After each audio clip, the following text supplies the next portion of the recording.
자, 네, 문제는 지금 밥을 맛있게 먹었단 말이에요. 그리고 오늘이 소환이죠. 소환이라고 하는데 소환 추위가 없습니다. 너무 따뜻해서 봄 날씨인 것 같아요. 그러다 보니까 밥은 먹었겠다. 지금 딱 졸릴 시간입니다. 자, 눈에 힘을 탁 주시고 오늘 말씀을 좀 들으시길 바랍니다. 자, 오늘 제목은 수로보니게 여인의 믿음이라고 하는 그런 제목으로 말씀을 전하겠습니다. 마가복음 7장 24절 말씀 우리 같이 한번 읽도록 하겠습니다. 예수께서 일어나사 거기를 떠나 두로 지방으로 가서 한 집에 들어가 아무도 모르게 하시려 하나 숨길 수 없더라. 자, 예수님께서 어디를 떠나셨어요? 거기를 떠났어요. 자, 거기는 어딜까요? 자, 거긴 어디냐면 성경을 보게 되면 가버나움 지역인 것 같습니다. 갈릴리 호수를 중심으로 한 그 지역에서 어디로 갔냐면 두로라고 하는 곳으로 갔습니다. 거리가 얼마 정도 될까요? 엔터를 쳐주시고요. 자, 56km 정도가 되는 곳으로 갔는데 문제는 이 두로라고 하는 지역은 이스라엘 지역이 아닙니다. 이방인들이 사는 그런 지역이었습니다. 예수님께서 그곳으로 가신 이유가 무엇일까요? 예수님께서 공생애를 시작하시면서 처음에 어디서 활동을 하셨냐면 이 갈릴리 호수를 중심으로 해서 주로 활동을 했습니다. 그러다 보니까 수많은 사람들이 예수 그리스도의 말씀을 듣기 위해서 곳곳에서 모여왔는데 그 중에 한 곳이 어디냐면요, 누가복음 6장 17절 말씀입니다. 예수께서 그들과 함께 내려오사 평지에 서시니 그 제자의 많은 무리와 예수의 말씀도 듣고 병고침을 받으려고 유대 사방과 예루살렘과 두로와 시돈의 해안으로부터 온 많은 백성도 있더라. 자, 예수님의 말씀을 듣기 위해서 어디서 왔어요? 여러 곳에서 왔는데 대부분의 지역은 다 이 이스라엘 지역이었습니다. 그런데 두로와 시돈, 이 사람들은 유대인들이 아니에요. 이방 사람들인데 그들도 예수님의 말씀을 듣기 위해서 또 병고침을 받기 위해서 그곳에 나와왔다라는 것입니다. 아마 그들은 말씀을 듣기보다는 기적을 행하는 것을 보기 위해서 병고침을 받기 위해서 주로 나와왔을 것입니다. 자, 어쨌든 예수님의 말씀을 듣기 위해서 그 지역에서도 보통 온 사람들이 있었다라는 거예요. 그런데 예수님이 그 지역으로 간 것은 사실 어떤 이유 때문이었었냐면 예수님께서 이제 중반기, 사역 중반기로 접어들면서 갈릴리를 떠나서 어디로 가시냐면 예루살렘 지역으로 가세요. 예루살렘 지역에서 말씀을 증거하시고 그 다음에 성전의 지도자들과 주로 논쟁을 많이 하셨어요. 거기서 그러다 보니까 많은 갈등이 있었고 너무도 힘겹고 어려우면 다시 이 갈릴리 지역으로 잠깐 후퇴하셨습니다. 그런데 그 지역에서도 또 그 관계자들과 또 논쟁을 또 벌인 거예요. 그러니까 예수님께서 지금 피곤하실 대로 피곤하신 상태인 겁니다. 그러니까 모든 게 다 귀찮아서 어디론가 가가지고 며칠이고 그냥 잠을 자든가 좀 쉬고 싶은 그런 심정이 지금 예수님의 심정인 거예요. 그래서 정말 어디론가 피하고 싶어서 간 곳이 어디냐면 바로 두로 지역입니다. 자, 그런데 그곳에 갔더니 하나의 사건이 발생을 합니다. 마가복음 7장 25절 26절입니다. 이에 더러운 귀신 들린 어린 딸을 둔 한 여자가 예수의 소문을 듣고 곧 와서 그 발 아래에 엎드리니 그 여자는 헬라인이요 수로보니게 족속이라 자기 딸에게서 귀신 쫓아내 주시기를 간구하거늘. 자, 예수님은 숨으려 했는데 숨을 수가 없었다라는 것입니다. 수많은 사람들이 예수님께 나와서 예수님이 이 문제를 해결해 주셔야 됩니다. 예수님, 나에게 이 갈등이 있으니 이것을 꼭 해결해 주셔야 됩니다. 수많은 사람들이 몰려왔다라는 거예요. 근데 그 중에 한 사람이 누구냐면 바로 이 수로보니게 여인이었다라는 것입니다. 이 사람은 두도 사람이었는데요. 자, 하나 넘겨주세요. 이 두로라고 하는 지역은 이 이스라엘 지역과 그를 저렇게 봤을 때 엔터 하나 쳐줘보세요. 그리 넓지 않은 그런 지역으로 보입니다. 그런데 이 두로 지역은 이 사람들은 배를 타고 식민지 개척을 많이 했어요. 엔터 하나 더 쳐주세요. 아프리카의 저 넓은 땅을 정복한 그런 사람들이었습니다. 자, 그들이 타고 다녔던 배들도 있었고요. 상당하게 해상 활동을 많이 했던 사람들이고요. 거기에 그런 까닭에 자신들의 민족에 대한 자긍심이 대단한 그런 사람들이었습니다. 그래서 그들은 유대인들을 싫어했어요. 니들이 선민이라고 하면서 우리를 깔보냐? 사실은 너네가 우리보다 잘난 게 뭐가 있냐? 이렇게 생각을 했었던 거예요. 자, 그 지역에 수로보니에게 여인이 하나 있었는데 이 여인에게는 어린 딸이 하나 있었습니다. 어린 딸을 하나 키우면서 그 여인에게는 그것이 너무도 큰 행복이었습니다. 아이가 한 살 한 살 이렇게 커가는 모습을 볼 때 너무 감격이 넘쳤던 거예요. 제가 지금 영화부를 맡고 있는데요. 영화부 아이들을 보고 있다 보면 정말 웃음을 절로 짓게 돼요. 이 돌발 상황들을 하는 걸 보면 너무 정말 재미있고 그 아이들이 하나하나 이렇게 커가는 것들을 보면서 참 감격이 넘칩니다. 그 조그만한 손으로 율동을 따라하기도 하고 말씀을 듣기도 하고 아멘을 하는 것도 보면서 참 감사가 넘쳐요. 이 딸아이가 그 엄마에게 있어서 그런 존재였다라는 거예요. 자, 힘들고 어렵고 육체가 피곤해도 그 딸이 자라는 걸 보면서 그 모든 것을 잊을 수가 있었습니다. 그런데 어느 날부터 딸에게 이상 증세가 나타나기 시작을 합니다. 갑자기 거품을 물기 시작을 합니다. 그리고 자신의 옷을 잡아 찢고요, 괴성을 지르고, 그리고 사람들을 향해서 알 수 없는 괴성을 지릅니다. 사람들이 그 딸에게 다 손가락질을 합니다. 쯧쯧쯧, 어린 게 안 됐어. 이런 식으로 손가락질을 하는 걸 보면서 엄마의 가슴은 찢어질 대로 찢어졌습니다. 어떻게든 딸의 병을 고쳐보려고 용하다고 하는 의사들한테는 다 찾아가 보고 때로는 아마 무당집도 갔을지 모릅니다. 그리고 가서 어떻게든 문제를 해결해 보려고 했는데 점점 상황은 더 악화가 되어졌습니다. 도저히 방법이 없었습니다. 그러다 어느 날 하나의 소문이 들려옵니다. 예수라고 하는 자가 나타나는데 못 고치는 병이 없다라는 것입니다. 심지어 죽은 사람도 살린다라고 하는 그 소식을 듣고 가슴이 뛰기 시작합니다. 어쩌면 예수님이라면 내 딸의 병을 고쳐주지 않을까. 자, 근데 그 생각도 잠깐이에요. 유대인과 자신들은 천천지 원수지간이기 때문에 내가 예수님께 나아간다 하더라도 나의 청을 들어줄 리가 없다라는 생각을 하게 됩니다. 그리고는 어찌해야 되나 또 방황을 하다가 그래, 마지막이라고 하는 그 생각으로 죽으면 되지. 내가 정말 이번에 예수라고 하는 자한테까지 나가보고 그래도 안 되면 딸하고 나하고 다 같이 죽어야겠다. 이런 심정으로 예수님께 나아갔습니다. 그리고 예수님께 나아가서 큰 소리로 외쳤던 것입니다. 마태복음 15장 22절입니다. 가나안 여자 하나가 그 지경에서 나와서 소리질러 이르되 주 다윗의 자손이여 나를 불쌍히 여기소서 내 딸이 흉악하게 귀신 들렸나이다 하되. 가나안 여자 하나가 예수님께 나아갔습니다. 그런데 예수님께 나아가기가 너무도 힘들었습니다. 이미 수많은 사람들이 예수님 앞에 인산인해를 이루고 있었던 것입니다. 여인은 정말 포기하고 갈 수는 없었습니다. 소리를 치기 시작을 했습니다. 다윗의 자손 예수여 나를 불쌍히 여기소서. 그런데 이렇게 외친 그걸 보게 되면 이게 미완료 시제예요. 이 말은 무슨 말이냐면 한 번 외치고 만 게 아니라 계속해서 부르짖었다라는 것입니다. 큰 소리를 냈더니 바로 앞에 있는 사람들이 고개를 돌려보면서 조용히 좀 하라고 계속해서 이야기를 합니다. 하지만 그 소리를 멈출 수 없었습니다. 여인은 점점 더 큰 소리로 울부짖기 시작을 했습니다.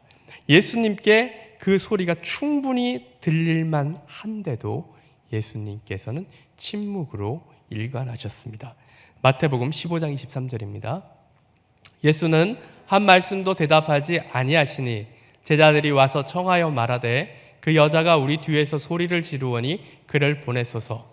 자, 예수님은 잠잠히 있는데 제자들이 왔어요.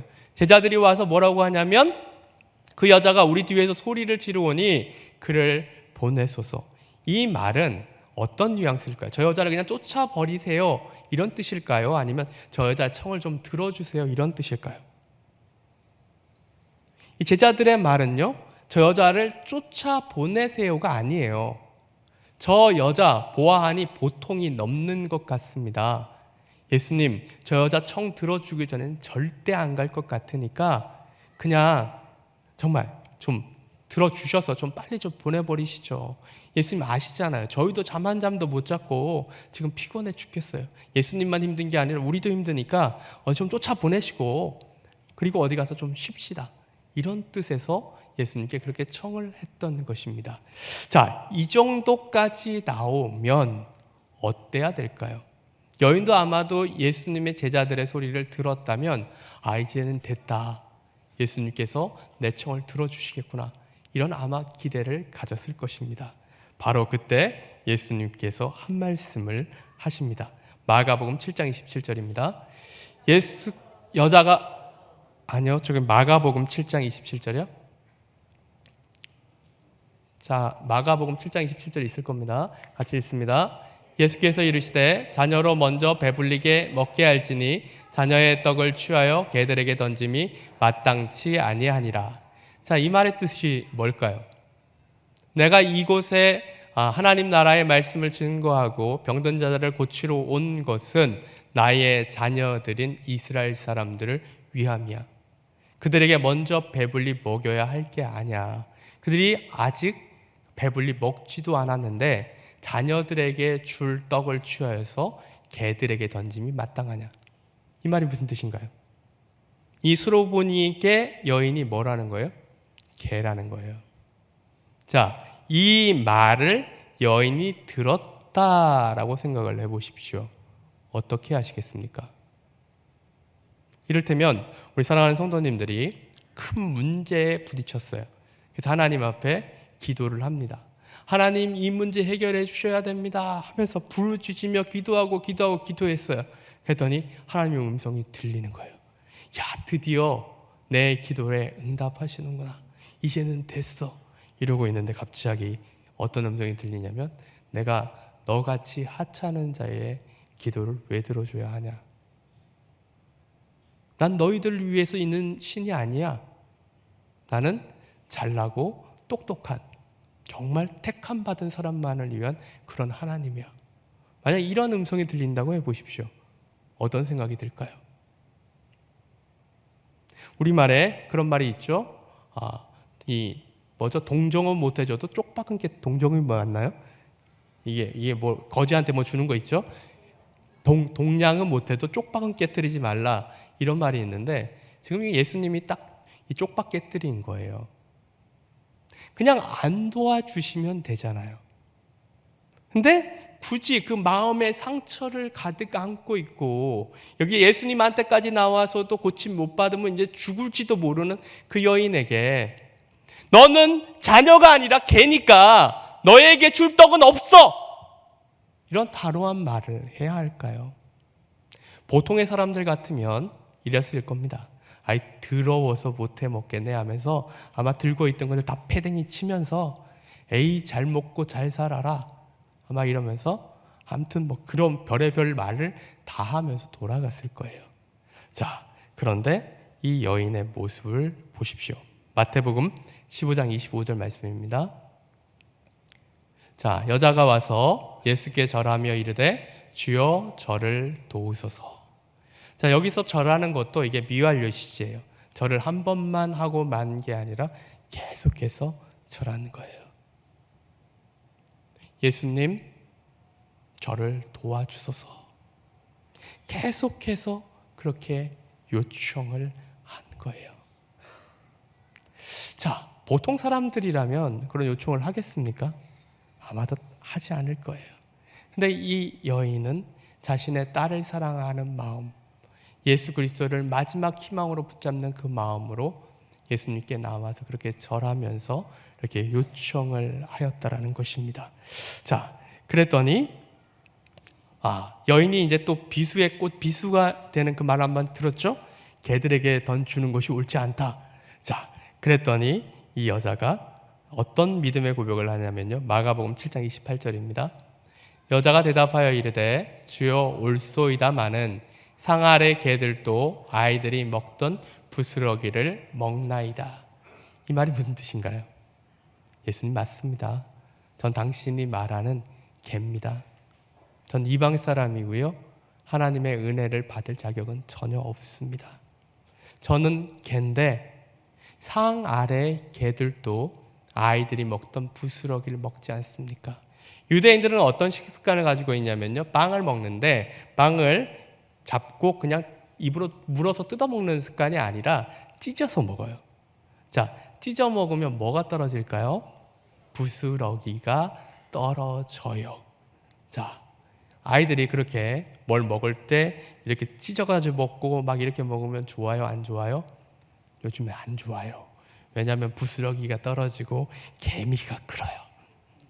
어쨌든 유대인들은 빵을 찢어서 먹고 그러다 보면 꼭 부스러기가 떨어졌다라는 거예요. 그걸 누가 먹었냐면 개들이 먹었어요. 여인의 고백이 무엇입니까? 저에게 온전한 떡 필요 없습니다. 주인의 상에서 떨어지는 부스러기면 족합니다.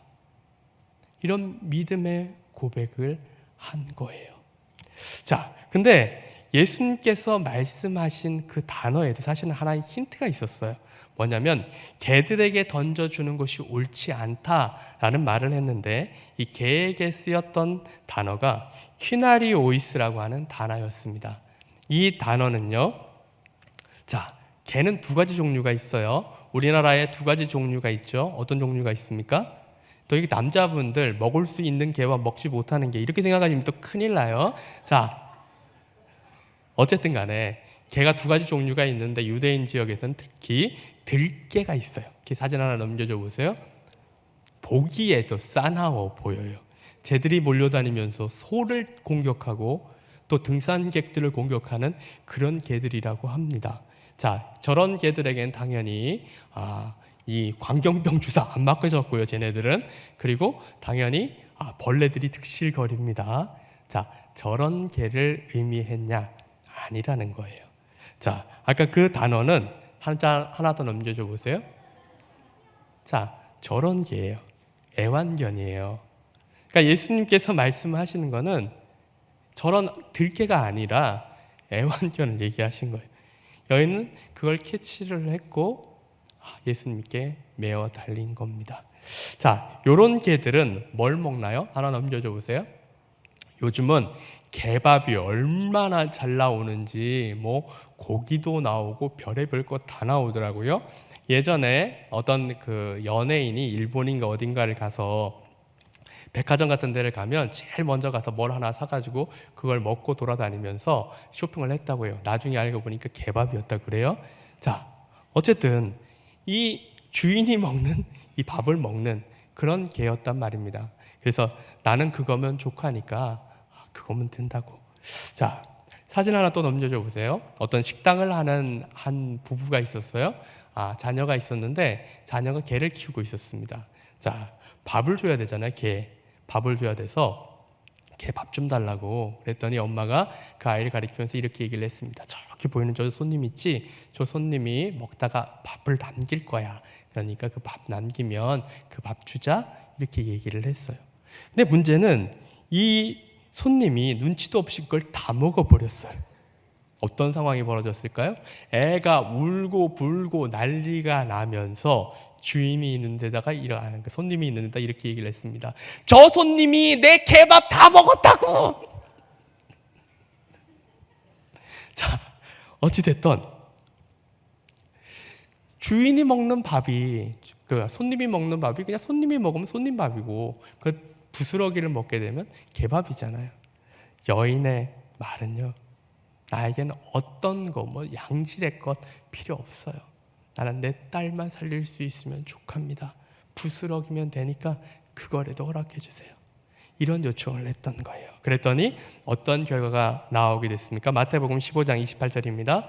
이에 예수께서 대답하여 이르시되 여자여 내 믿음이 크도다. 내 소원대로 되리라 하시니 그때로부터 그의 딸이 나으니라. 자, 예수님께서 말씀하셨고요.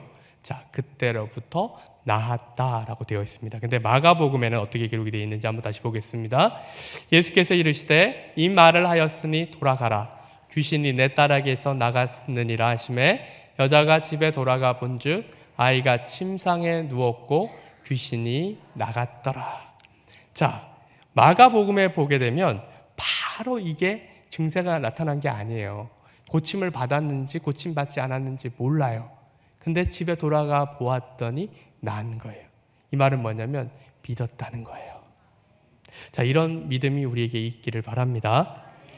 자, 2세기 말 클레멘트라고 하는 분이 설교를 하셨는데, 이 클레멘트라고 하는 사람들은 이 사도들이 다 죽고 난 후에 사도의 뒤를 잇는 속사도로 불리는 그런 사람입니다.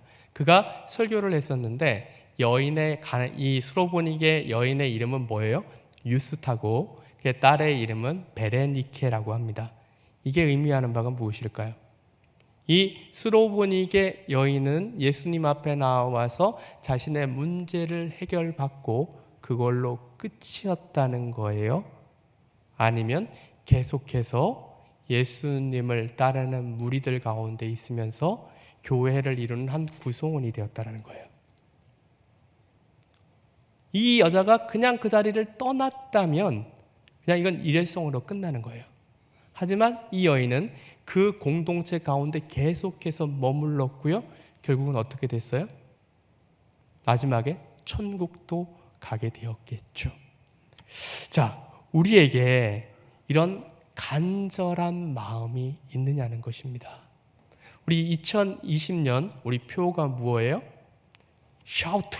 샤우트는 외치라, 부르짖으라 이런 말입니다. 우리 목사님께서 잘 말씀해 주셨지만, 자, 부르짖어야 되는데 언제 부르짖어야 돼요? 새벽이든 저녁이 됐든 하나님 앞에 기도하러 와서 부르짖는 거죠. 여인이 자신의 딸 문제를 해결함 받기 위해서 부르짖었죠. 몇 번 부르짖었어요? 수도 없이 부르짖었어요. 예수님께서 고개를 돌려줄 때까지, 예수님의 제자들이 반응을 할 때까지 우리도 부르짖어야 합니다. 자, 부르짖는데 우리가 이렇게 부르짖는 우리의 기도를 예수님께서 이 가나안 여인을 무시한 듯한 모습을 보인 것처럼 우리의 기도를 무시할까요? 아니에요. 우리의 기도를 들어주십니다. 우리가 기도할 때 우리의 기도가 금향로에 담겨져서 하나님 앞에까지 상달되어진다는 것을 온전히 믿으시길 바랍니다. 자, 오해하지 마시라고 한 가지만 더 말씀을 드릴게요. 예수님께서 왜 여인에게 그토록 모질게 대하셨을까요? 정말 그 여인이 이방인이기 때문에, 정말 자녀가 아닌 개 같은 존재이기 때문에 그렇게 했을까요? 사실은 그게 아니고 믿음을 보이라는 겁니다. 정말 너가 믿는 거냐? 정말 그런 믿음이 있느냐 없느냐? 그것을 보이라는 겁니다. 여인은 그 믿음을 보였고요. 결국은 인정을 받게 되었다는 것입니다. 자, 오늘 이 설교 내용을 너무도 잘 담고 있는 찬양이 하나 있어서 한번 불러보도록 하겠습니다. 자, 우리 한번 찬양을 한번 해보도록 할게요. 가사 띄워주시고요. PPT 자료 있습니다.